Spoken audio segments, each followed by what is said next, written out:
may mga bag.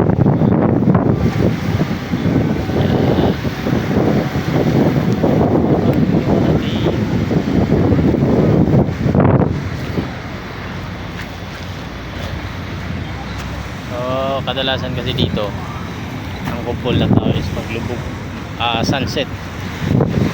Siyempre yung iba may work pa or naiinitan, so naghihintay silang kumulimlim bago magsipuntahan. Ayan, may payong naman, pwede ka dyan. So may payong dito, may payong dun sa kabila, so pwede ka namang sumilong dyan pag ganitong mainit. So time check, anong oras na ba? So 2:30 ng hapon. Walang matino. Pero kasi maganda talaga